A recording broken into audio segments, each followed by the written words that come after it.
Hi, everyone, and welcome to Dead to Rights, the podcast. I'm your host, Donna Carrick. We've got a great lineup today. We're going to be bringing you an interview with Carolyn Cohagen, who wrote The Lost Children and Time Zero, among other titles.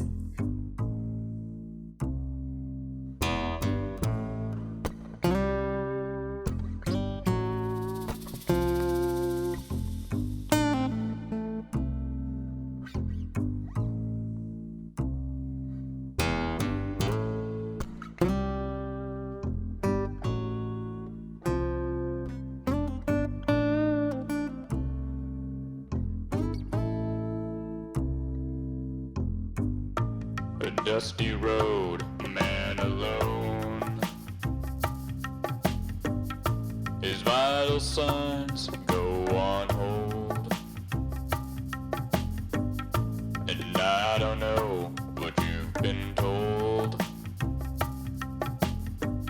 but the years have turned my eyes gold. Our short story today will be Ghost Protocol by Angie, Capozella, and it first appeared in World Enough in Crime, Carrick Publishing, and I believe that was 2012. No, actually that was 2014. Sorry about that. So it'll be terrific to bring you that. As well, I've got a review for you of the new book out by Stormy Daniels, Stephanie Clifford, of course, titled Full Disclosure. I listened to the Audible book a couple of weeks ago, and I have to tell you, I really enjoyed it. My review would be, if you're looking for a great literary work, this is not your piece. Having said that, it is well written. It struck me as a very honest account of a life more than anything. Quite raw, unapologetic, not looking for sympathy. Just this is who I am and how I got where I am. That sort of a memoir. I was compelled by it. I had to listen right through. So for whatever that's worth, the title is Full Disclosure by Stormy Daniels, and I found it really interesting. Of course, there was a little bit of Trump nonsense in it. How could there not be? That's what triggered her meteoric rise to fame and glory, was her affair with Trump. However, the book is not about Donald Trump. It is about Stormy Daniels, Stephanie Clifford, and how she came to be who she is. So I think it was well worth listening to on the Audible version, and I think you'd also enjoy the book. It was, again, well written, well told, and it had more than anything else a pervasive sense of honesty about it. We've had another really wild week in the news, of course. I can't touch on everything, but as you know, Brett Kavanaugh has been confirmed to the Supreme Court and is now Justice Kavanaugh, despite allegations that seemed quite credible to this listener of sexual misconduct and abuse.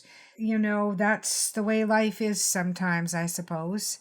I know that women are not prepared to be silent at this point. I think I've never seen so much anger come from the ranks of women.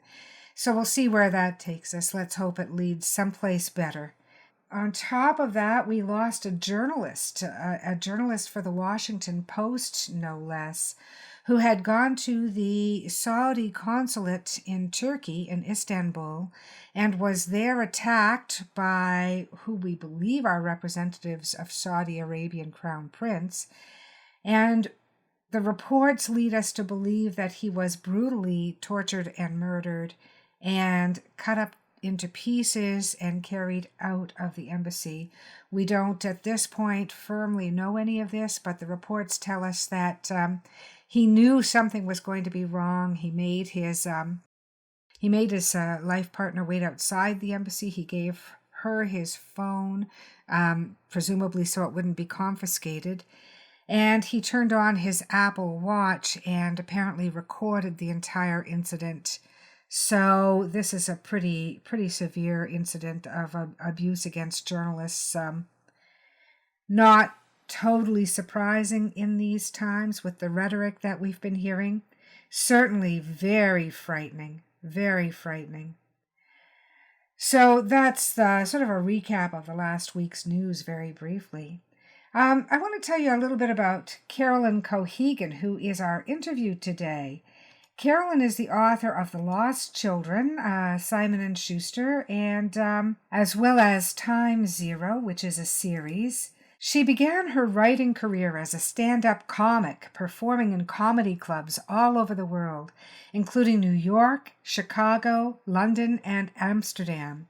After studying physical theater at l'École Internationale de Théâtre Jacques Lecoq in Paris, she began to write and perform one-woman shows, traveling to theater festivals from Edinburgh to Adelaide. In Los Angeles, Carolyn wrote and directed short films, worked for Slam Dance and the LA Film Festival, and was a red carpet host for the Independent Spirits Award. Her first novel, The Lost Children, was published by Simon & Schuster in 2010 and became part of the Scholastic Book Club in 2011 and was nominated for a Massachusetts Children's Book Award in 2014. In the fall of 2013, Carolyn traveled to Rwanda as an arts envoy working for the U.S. State Department. She taught a vast array of writing workshops, including teaching critical analysis, using the 3-act structure in screenwriting, and how to use storytelling in the classroom. She has a BA in art history from Barnard and an MA in writing from USC. Carolyn has recently returned to her hometown of Austin, where she founded Girls with Pens, a creative writing organization for girls aged 9 to 17. So, without further ado, I want to introduce you to Carolyn Cohagen, today's guest on Dead to Rights, the podcast. Hello. Good morning, Carolyn. This is Carolyn Cohagen, and welcome to Dead to Rights. How are you today? I'm good, thank you. How are you? I'm good. So I understand you're in your studio writing away in Austin, Texas, and the weather there is a little gray. Is that right? Yes. For times I'm writing away on a Saturday morning. Imagine that as a writer, right? Well, I have to tell you something that is sure to cheer you up. I looked out my window this morning, and there's about a half a foot of snow out there. So, oh, my goodness. Yeah, that actually does make me feel better about our spring. Yeah, there you go. There's a couple of things I discovered in my research about you that are pretty interesting. One is that you made the Scholastic's book list. I think that was 2011. What was the title of that book again? The Lost Children. The Lost Children. Can you tell us a little bit about that book and what it was like having it included in the Scholastic's listing? Yeah, so that book came out in 2010.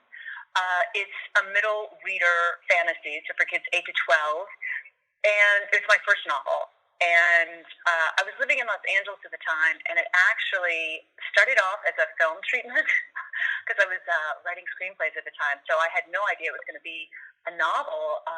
But a treatment, was sort of like a synopsis of a screenplay. It's written in prose, and I just decided I was going to attack the screenplay in a different way this time and started in prose, and I just found that I kept going and going and going, and I was really preferring it. And it turned into this novel, and it's a dark fairy tale, and I didn't know I was writing for children, and it's very absurd. It's sort of Roald Dahl-esque. It's got sort of a little Lion, the Witch, and the Wardrobe in there. It's about a girl who lives in the middle of nowhere with her cruel father, and one day she's out in the garden, and this little boy shows up from, nowhere. She has no idea where he came from, and he doesn't speak. And she sort of takes care of him for the afternoon, and then he disappears again. And she decides that maybe he came from her shed, which she's very afraid of. So she goes into the shed to look for him and ends up sort of falling into this new world. And once she's there, she's just trying to get home again. So kind of through the looking glass too, eh? Yeah, exactly. So that's what that book is about, and that was through Simon & Schuster. And when you're with a traditional publisher like that, from the beginning, they're sort of hoping that you have a shot at Scholastic, so they edit with that in mind. You know, they sort of, and they submit to Scholastic, and so it's, you know, it's really thrilling and exciting, you know, to know that that kids are getting that magazine and I'll bet, and your book is in there. A very good friend of mine is really an author who. Come true. Yeah, a very good friend of mine is an author who'd been on the Scholastics list a couple of times, and so that's always kind of stayed with me, and I know how thrilling that was for her. So it must be a great thrill. Now, the other thing that I really wanted to ask you about this morning is your time in Rwanda. Can you tell us a little bit about that? What were you doing there? When did you go there? What was the purpose, and how did it all shake out? I went there in 2013, and the impetus was actually just that I had an old friend who works for the State Department, and she was stationed in Kigali, and she let me know, she said, you know, that they have a lot of State Department grants going on. And this is interesting for your readers. I mean, if anyone wants to do this sort of thing. And the main reason is because they officially switched the language there from French to English not so long ago. Okay. So they're very interested in having people come over to teach English, to teach writing, and any kind of literature. So she said, you know, you should really apply for one of these grants. And I did, and I got it, and it was... and I thought, well, I don't know exactly what they're going to have me do, but what they did was they went through my resume, and anything I had ever done, they had me teach. So I went over there, and they had me teach writing for the classroom. I had taught critical analysis at USC as part of my fellowship when I was doing my master's. So they had me teach, not teach critical analysis, but how to teach critical analysis to college teachers, to high school teachers. I taught screenplay writing. I taught a theater class. I mean, I'm telling you, I taught everything. It really was anything I had ever been involved with in my life. They were like, let's do that. So it was very satisfying. It was really like, okay, let's squeeze every last bit of knowledge out of everything I've ever done. It must have been to take a skill set like that and to transport it into someplace I'm presuming you'd never been before, and that is really quite an exotic setting, and to be able to share that skill set with people who really so need it. It must have been very satisfying. Exactly. Now, how long were you there? Yeah, it was wonderful. Well, you're not going to believe it. I did all of that in a week.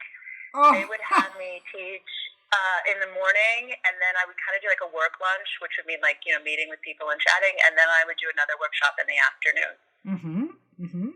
So you really you were teaching teachers, is that right?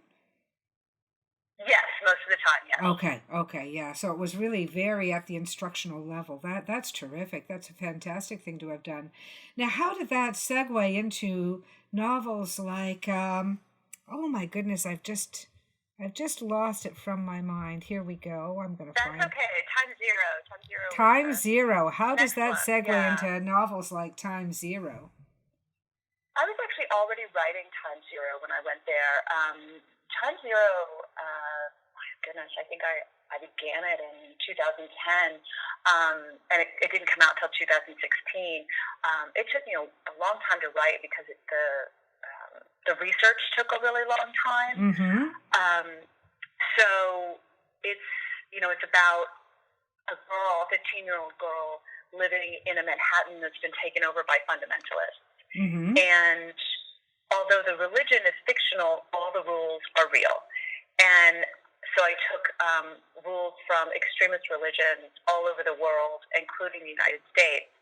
So I spent a long time reading about fundamentalism and, really learning about various religions. And so, the first book, The Lost Children, is pure fantasy.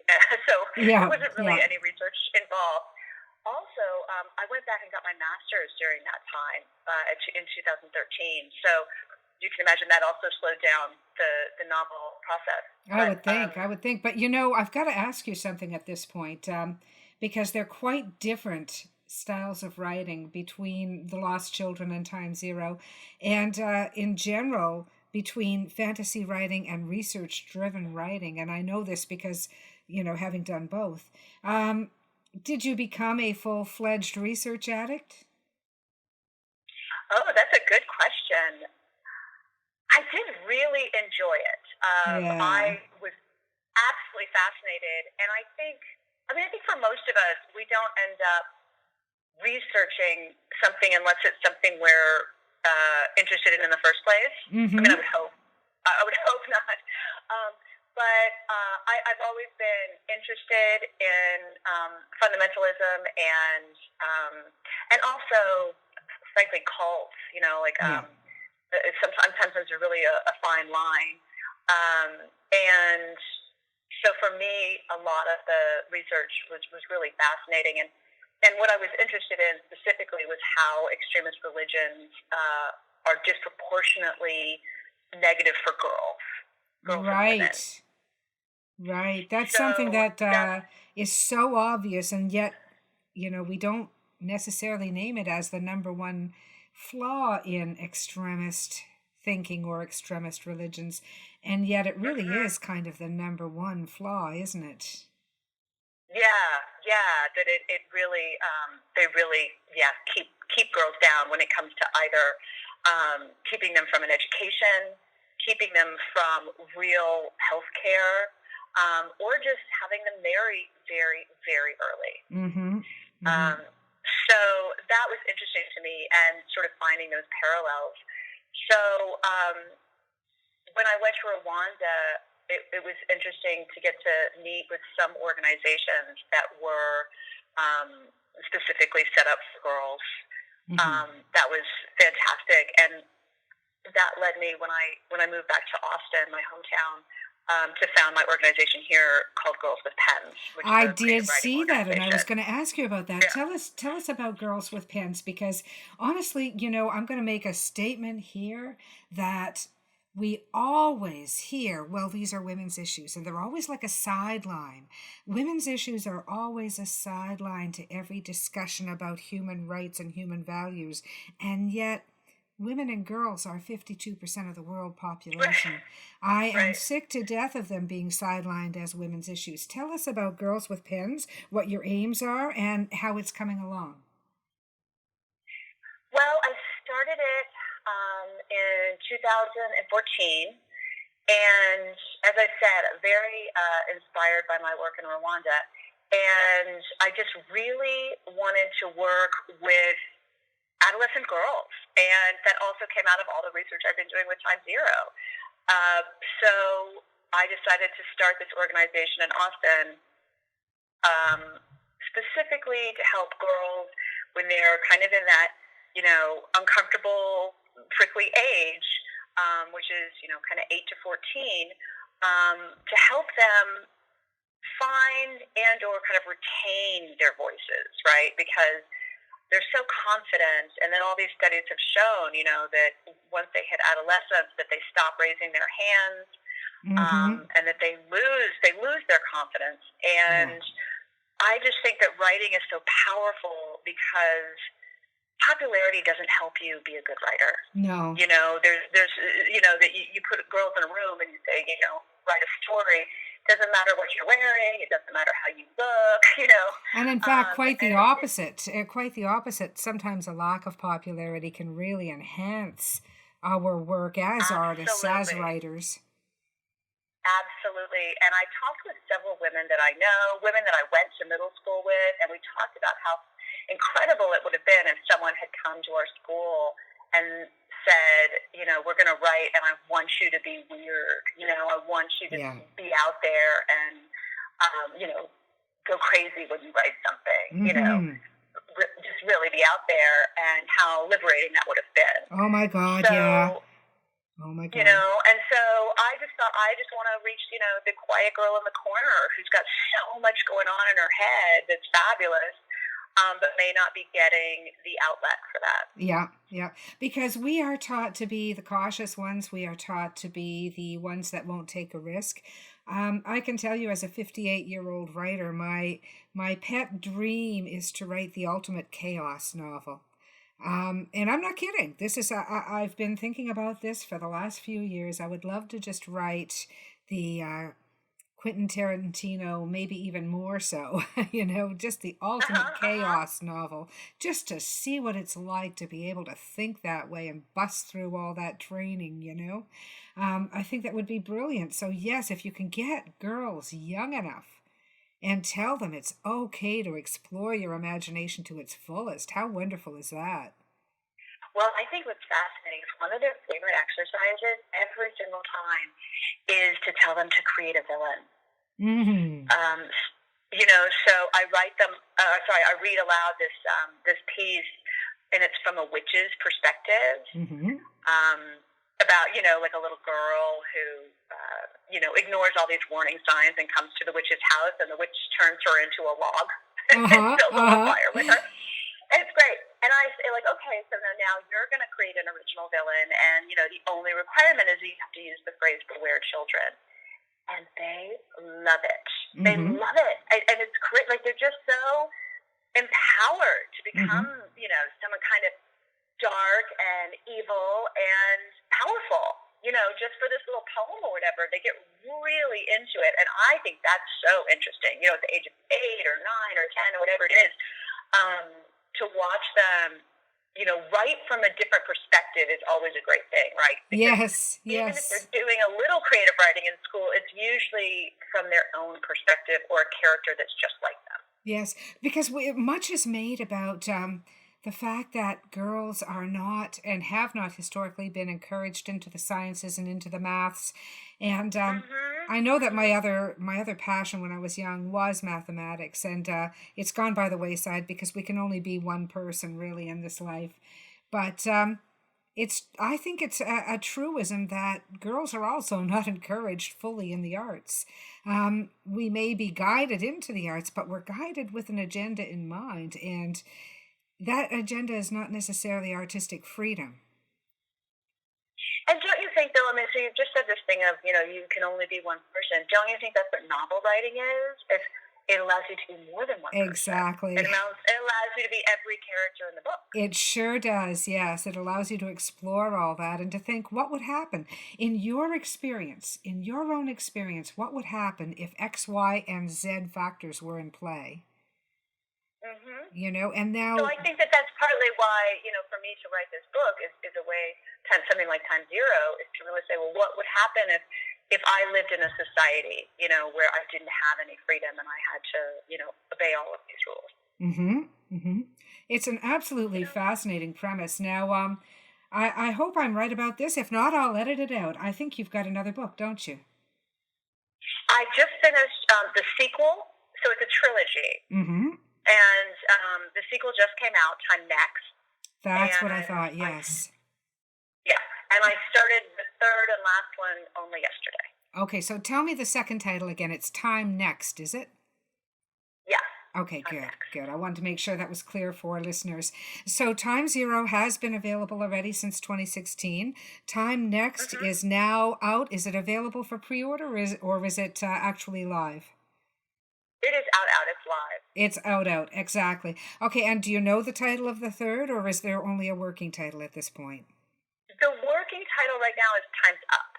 Time's Up. I love that. Okay, very good. That was me slapping my thigh in case you heard this extraneous noise. Oh, good. I absolutely love that. Time's Up. How timely. I mean, honestly, Carolyn, that is perfect. Thank you.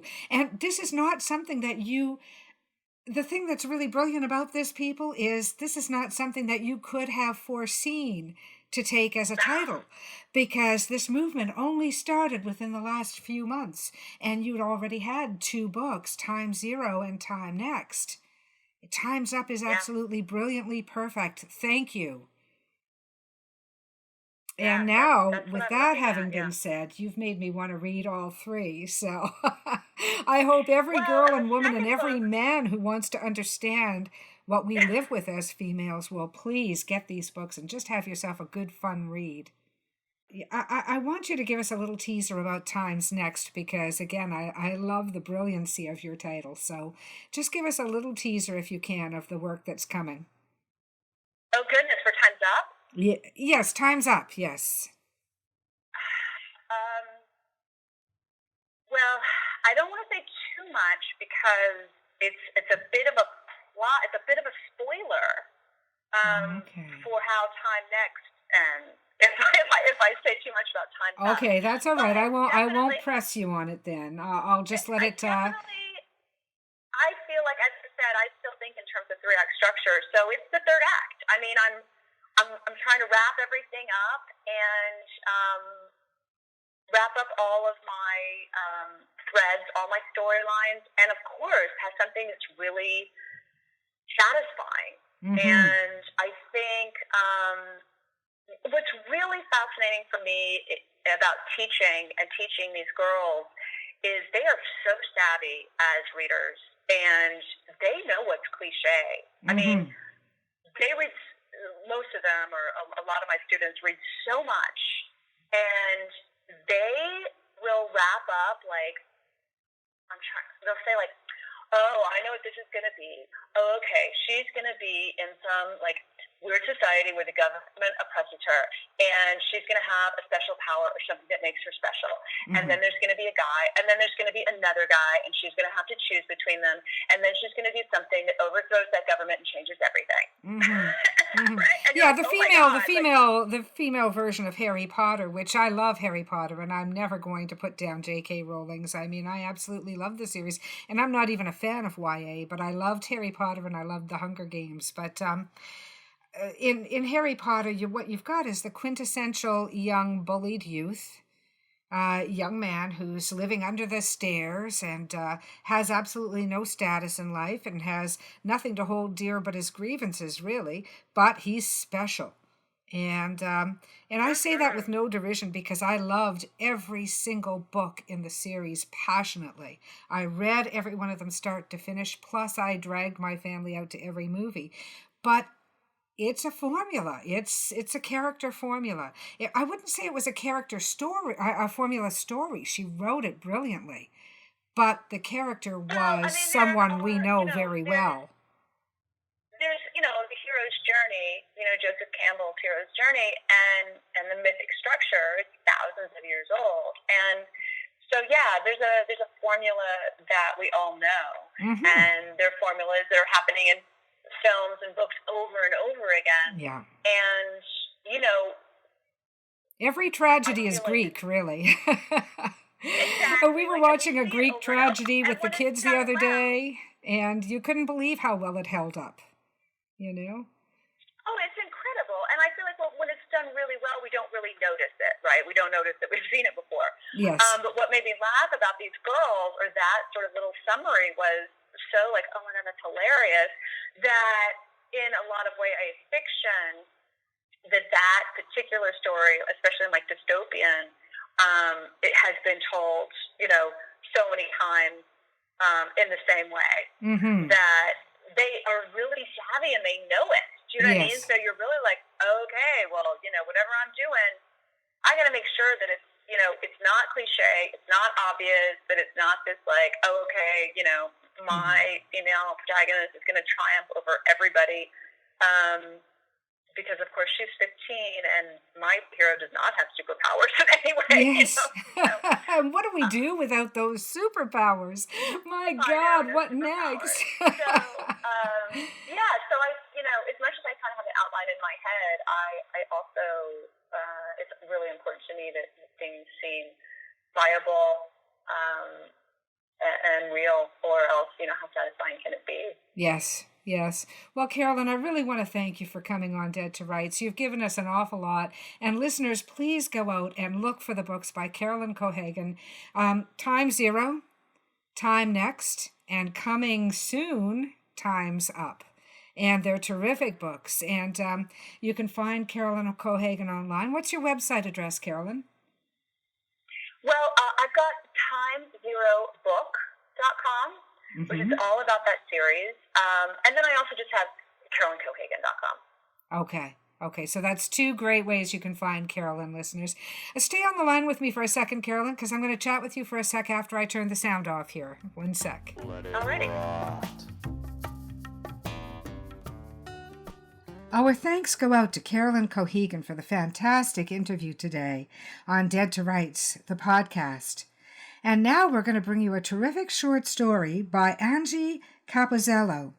She's been fascinated by ghosts ever since she was a child, having spent weekends at her grandparents' haunted hunting lodge. She's been researching the myths and science around ghosts ever since, and will write about them in any genre she can get away with.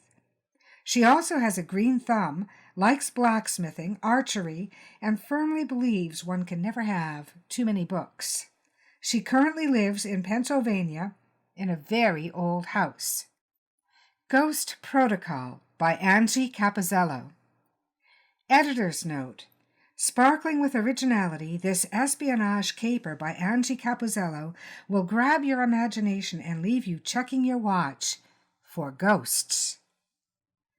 Purgatory, thought Virgil, is a designated smoking area outside an office building. All of the unclean souls gathered, reeking of nicotine, huddled together in a feeble attempt to ward off the elements.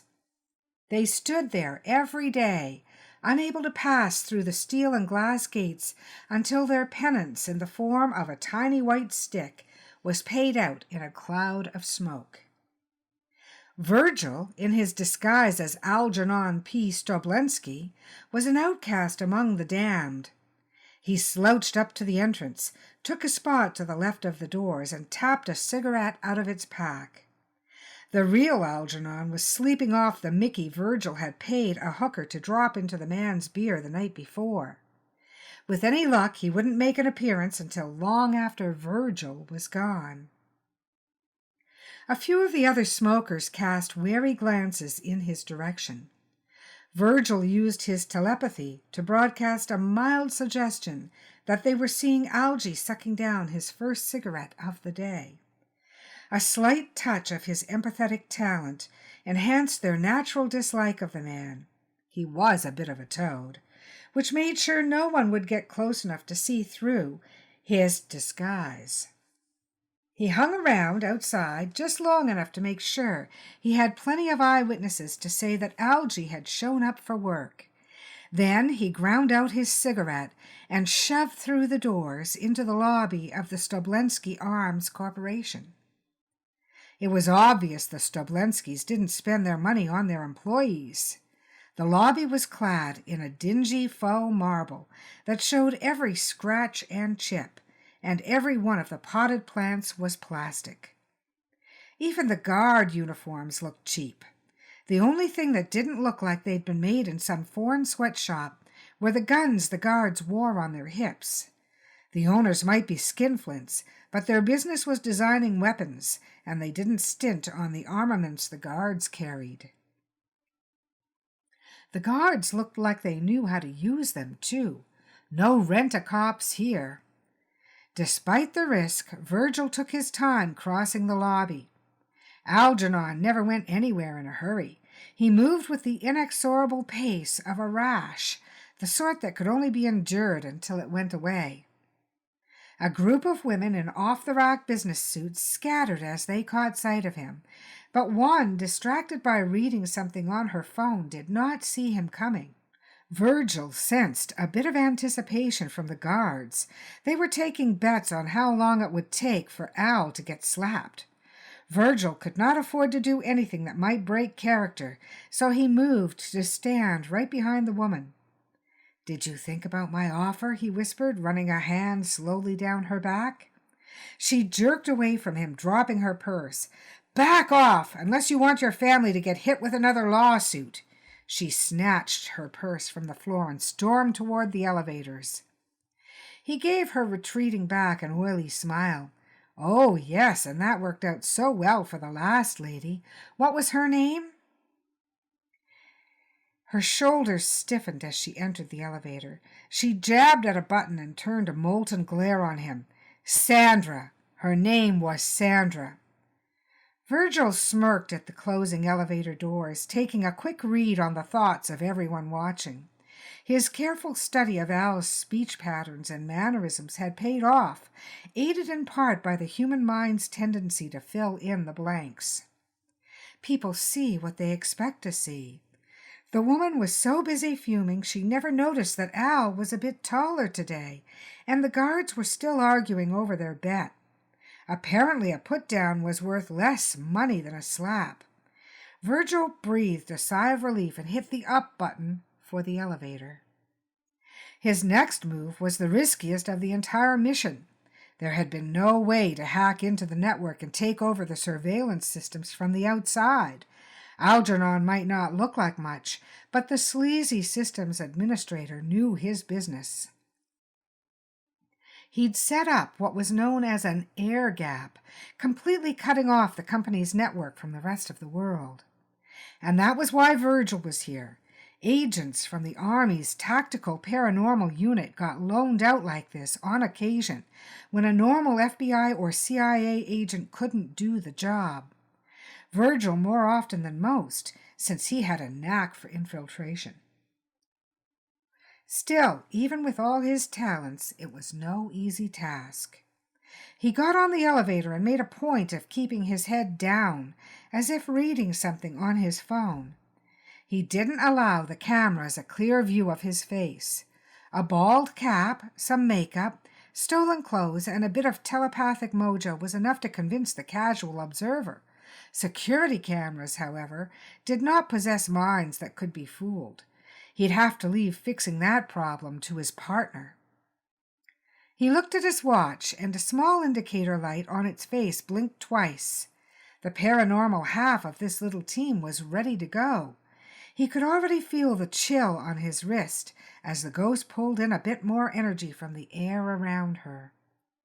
The elevator pinged as they arrived, but he held the door for a moment and scanned the hall with his talents, searching for the presence of other minds. He sensed at least 5 people on this floor, but none were in the immediate vicinity.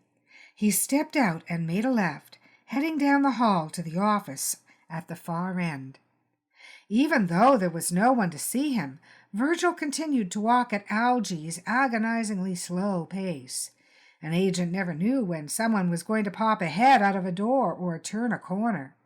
It was nerve-wracking, but it did give him time to take a good look at the surroundings. Here was where all the money went. Alabaster light fixtures cast a soft glow over hardwood paneling, and the carpet in the hall was so deep it completely muffled his footsteps. Under other circumstances, he might have appreciated the quality of the setting, but all it meant to him now was that he would not be able to hear anyone coming up behind him. He kept scanning the area with his talents, and by the time he finally got to Algie's office, his heart was racing.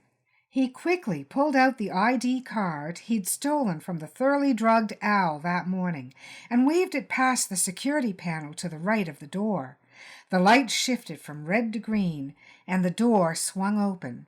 He didn't let the breath out he'd been holding until the door shut safely behind him. The lights came up automatically, revealing a large, posh leather swivel chair behind a mahogany desk, and rows of top-shelf liquor lined a bar set into the wall on one side. The rest of the walls were taken up by paintings.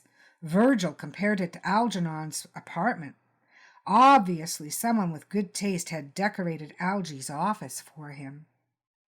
He sat down at the desk, took off his watch, and turned a dial that wrapped around the edge of the clock face. Evie, activate. The digital clock was replaced by a gray screen, and the words EVI, Ectoplasmic Voice Interface, Mark 7, appeared in tiny white letters. The metal of the watch body went ice cold as the ghost stored inside became fully active and drew in enough energy to interact with the electronics. The voice that came out of the watch was decidedly feminine. "Hello, Agent. What is our status?" "We're in. Are you ready to hack this security system from the inside out? Remember, we need a total data dump without triggering any alarms. I acquired some of the passcodes, but I can't be sure I got them all." "Understood. Preparing to transfer." A vague, shadowy figure emerged from the watch and expanded, hovering near the laptop. For a brief moment, Virgil's senses picked up the memory of a classy-looking brunette before the ghost disappeared into the screen. Enter the passcodes, please. The voice still came out of the watch. On the screen, a small alert box announced the new Bluetooth connection was set up. You work fast, Evie. He typed in the passwords he'd lifted from Al's mind. Then all he could do was wait, his fingers drumming impatiently on the desk, while a dozen scripts ran. The email software came up on screen. Algie's inbox was filled with flagged alerts, each one color-coded depending on the type of request moving through the office system. Al had his fingers in everything. Orders for office supplies, customer complaints, accounting invoices, and yes, HR requests. He also had a folder that held a copy of each employee's email box, including those of his relatives. Spying on your own family, Virgil said, shaking his head in mock disapproval. You really are a douchebag, Algernon. Lucky for me. A message popped up to let him know the file transfers were in progress.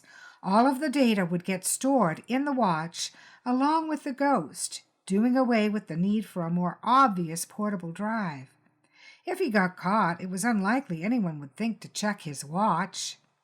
How are we doing, Evie? Processing. He grumbled at that, blowing out his cheeks in frustration.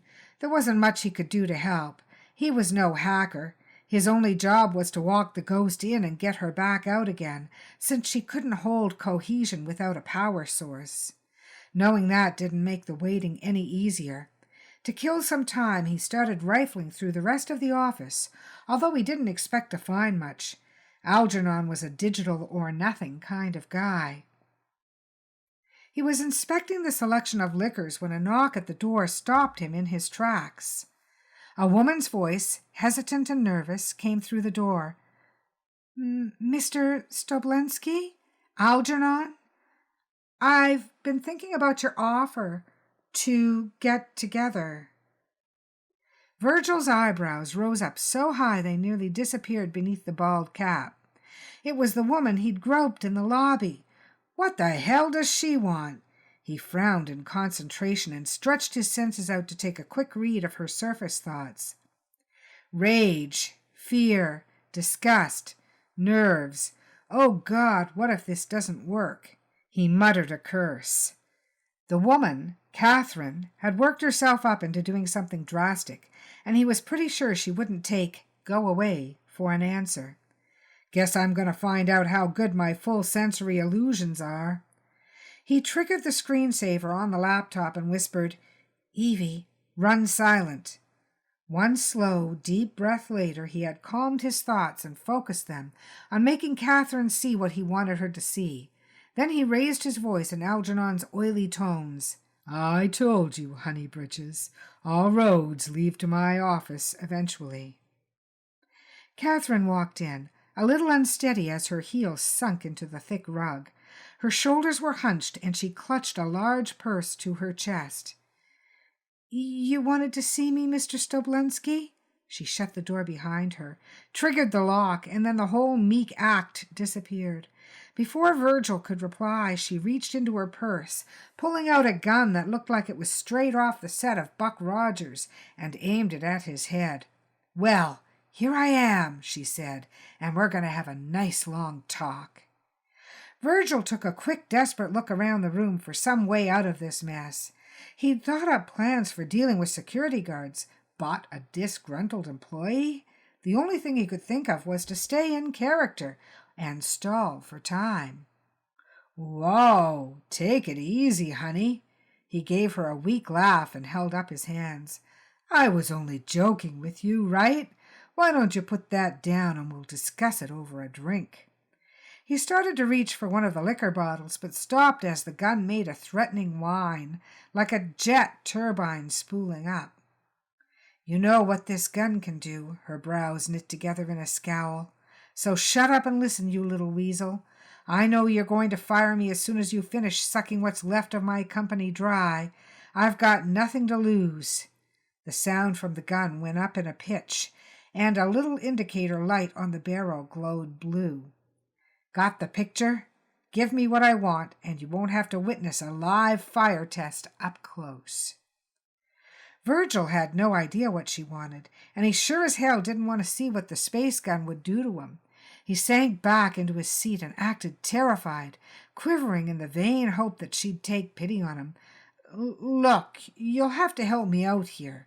I'd give you what you want, but I don't know what that is. Liar, she snarled, taking another step closer. I want the acquisitions documents from when you bought my uncle's company.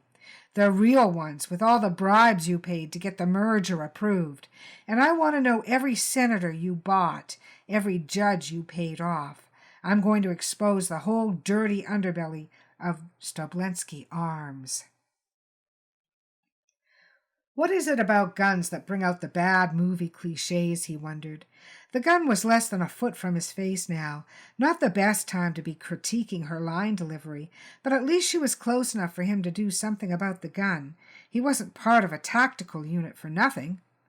He exploded into action, pushing her hand to one side and twisting the gun around, disarming her in one smooth motion.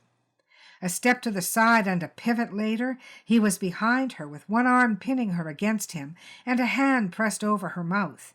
He dropped Algie's speech patterns and growled, "Quiet, not a word. I'm not here to hurt you, but you picked a bad time." "Ow!"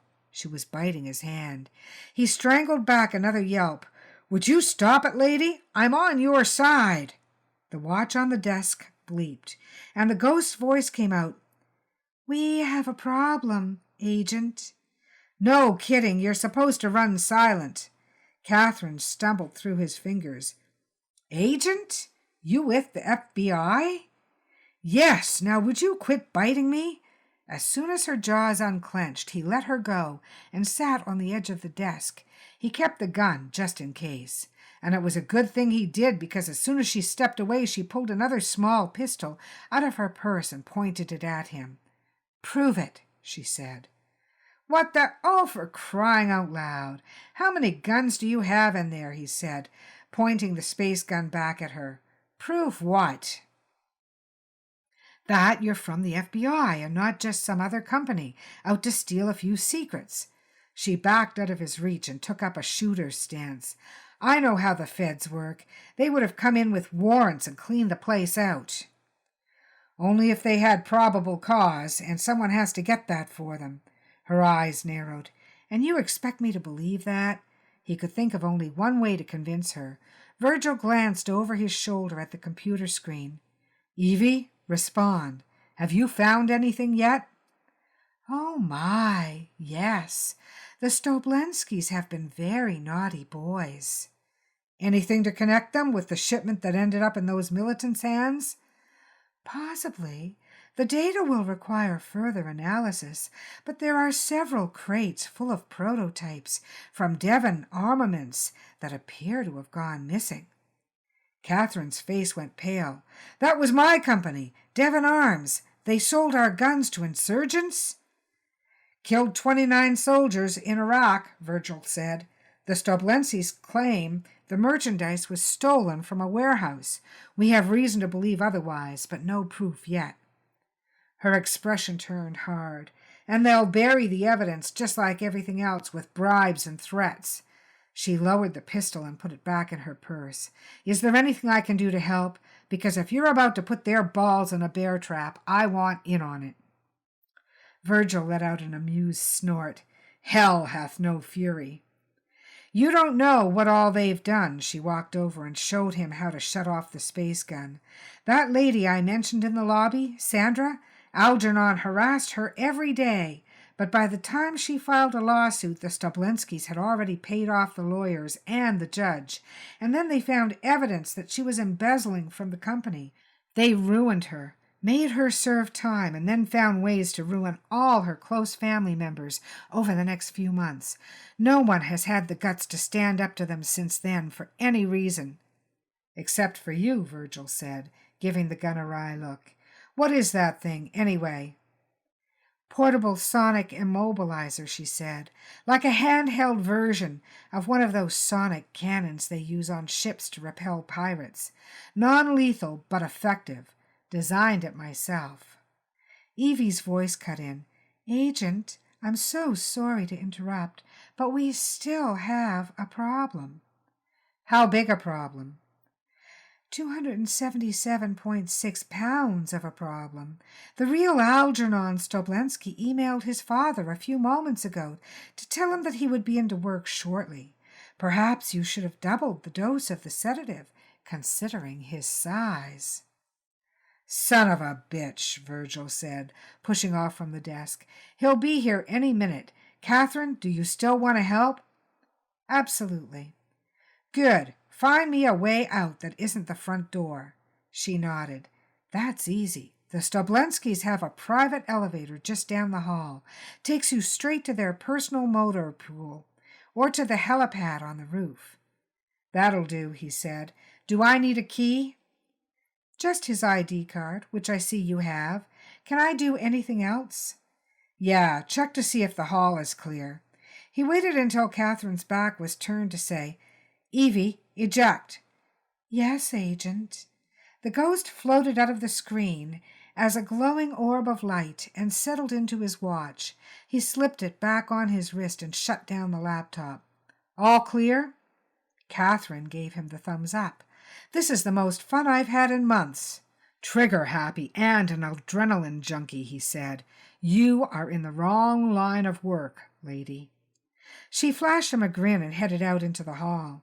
Virgil followed close on her heels, his senses stretched out to pick up on any other minds in the area. They seemed to all be clustered behind one set of double doors, and a low murmur of voices came through it. One voice raised up above the others. "Where the hell is Al? Well, tell him to get off his lazy ass and get in here. That boy can't be one of mine, I swear. If his mother was still alive, I'd slap her." Virgil raised an eyebrow and whispered, "Apple doesn't fall far from the tree, does it?" Kathryn grimaced. "Mr. Stoblenski makes his son look like a true gentleman." They hurried past the doors and turned a corner that ended in a small alcove with a fancy old-fashioned glass and brass-paneled elevator gate. They both stopped at the same time, and Virgil held out his hand. Thankfully, she shook it instead of biting. "Thanks for your help, Kathryn.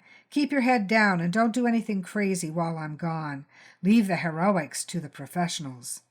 The corner of her mouth quirked up in a half-smile. "I'll try to stay out of trouble. No promises, though." Virgil laughed and waved the stolen ID badge at a small screen set into the wall. The doors chimed as they opened. The real Algernon was inside the elevator, flanked by 2 guards. There wasn't time to warn Kathryn. He grabbed her in a similar one-armed hold as before, fired up the sonic gun and pointed it at Al's nose. "Out of the elevator, now!" Al shuffled sidelong past them, his eyes wide in disbelief at the sight of his double. "What the hell is going on here?" "No questions," Virgil growled. "Move." The guard followed Algie out, their eyes glued on Virgil and their hands near their weapons. Virgil backed toward the elevator, holding Kathryn in front of him. Algie's dad rounded the corner, his expression black as a thundercloud. "If you ever make me wait like this again, boy, I'll take strips out of your hide." He looked at Virgil and back to Al. Then he barked at the guards. "What are you waiting for? Shoot through her!" Virgil shot first. The sonic pistol made a sound like God's own revolver, a blast that sent the Stoblenskis reeling and set Virgil's ears to ringing. He shoved Kathryn away from him and hit the button to close the doors. There was no point in letting them think she was involved. He'd tried to push her out of the line of fire, but Kathryn, bless her vindictive little soul, had other ideas. She not only managed to knock over both guards with an exaggerated stumble, but also kneed Papa Stoblenski in the groin as they all fell. The last thing Virgil saw as the doors shut was her stepping on Al's hand as they all struggled to get back to their feet. He laughed and shook his head, trying in vain to stop his ears from ringing. "Evie, can you run ahead and start up the car for me?" "I can do better than that." An orb shot out of his watch and disappeared into the control panel of the elevator. The lights dimmed as she drew in energy, then came back up once she was gone. As Virgil got off the elevator, a gray sedan slewed to a screeching halt a few feet in front of him. It was one of those new steer-by-wire luxury cars. Almost everything in it was run by computer. Evie's voice came from the radio. "Get in, Agent." He opened the passenger door and dove in, just as another pair of guards pelted out of a nearby stairwell. The car sped off before he was all the way in, bullets smacking into the trunk with a loud patang, patang, patang. Evie slalomed between pillars and parked cars, and it was all Virgil could do to keep from being thrown out. Somehow he managed to drag himself the rest of the way inside and get the door shut. He twisted around in his seat to see where the pursuit was. "2 cars coming up fast on us, Evie." "Hang on, Agent." The engine growled as she upped the throttle, and a little light that said Sport Mode turned on in the dashboard display. They caught air as they hit the speed bump at the exit to the garage and landed with a bang and squeal of tires as Evie threw the car into a left-hand slide. 2 brown sedans followed close behind, although they didn't make the turn as easily. More bullets shattered the rear windshield as they darted out into traffic. "Please keep your head down, Agent." "I need to see behind us." "If you bleed on my upholstery, I will never forgive you." Very funny. He stretched out his senses, picking up on all the minds around him. It wasn't easy with Evie juking left and right through traffic and bullets whistling past him, but he managed it. He clenched his jaws with the effort, sweat beading up on his brow. Then he reached out with his telepathy, and for one brief moment everyone driving behind them got confused about which way was left and which was right. Cars turned into each other with a resounding crash. The 2 sedans following them were lost in the tangle of crumpled bumpers, jackknifed trailers, and angry drivers. Evie sped away and dove onto a side street. After a few miles of random turns to make sure they weren't being followed, she pulled into an empty alley and parked. The engine shut off and made ticking noises as it cooled, and the 2 of them, man and ghost, took a long moment to pull themselves together. Evie tentatively broke the silence. "That was not one of our better exits, Agent." Virgil broke into helpless laughter and started peeling off his disguise. "I don't know any mission you can walk away from is a good one." "Do you think Kathryn will be okay?"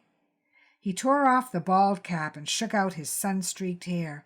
Algernon's clothes came off next, revealing his own shirt and jeans beneath the air bladders he'd used to make himself look heavier. "I'd be more worried about the Stublenskys," he said. "She's a holy terror." "I liked her." "Yeah, I did too." He let the air out of the bladders and rolled them, along with Al's clothes, into a small bundle. "The best thing we can do for her is make sure this data gets into the right hands, along with our reports." "Speaking of which, you are going to take responsibility for that wreck back there, right?" "I was busy driving." "Without a license." "I'm a better driver than you." The ghost floated out of the dash and settled back into his watch. "Don't worry about Kathryn," he said. "We'll make sure the Stoblenskys go down." Virgil strolled out of the alley and joined in the flow of pedestrians. All it took was a touch of empathy, and no one paid them any special attention. In a way, it was almost like they were 2 ghosts, moving through the world unseen. He shoved his hands into his pockets and made his way back to the safe house to report to HQ. And that has been Ghost Protocol by Angie Capozella, good friend and excellent author. I hope you enjoyed it as much as I've enjoyed bringing it to you.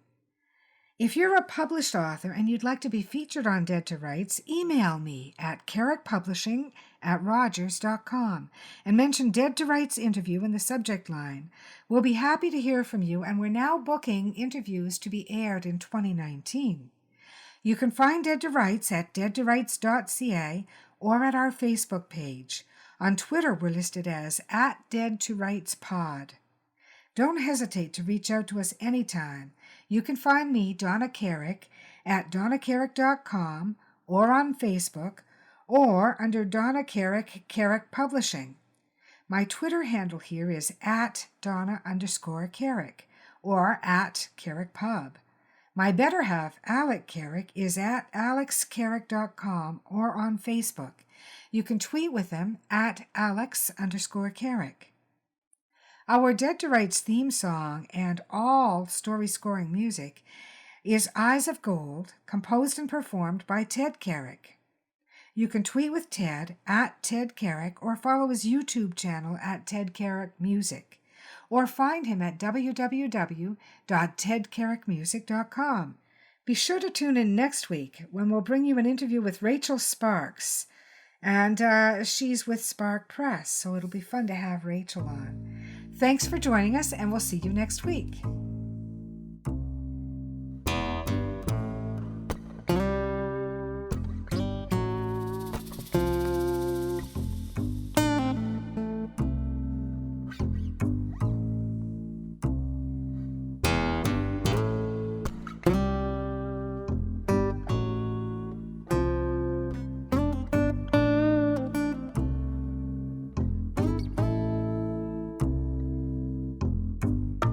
A dusty road, man alone. His vital signs go on hold. And I don't know what you've been told, but the years have turned my eyes gold. And I told you what you told me, we'd never be in the same boat for free. Yet it rides, let it ride.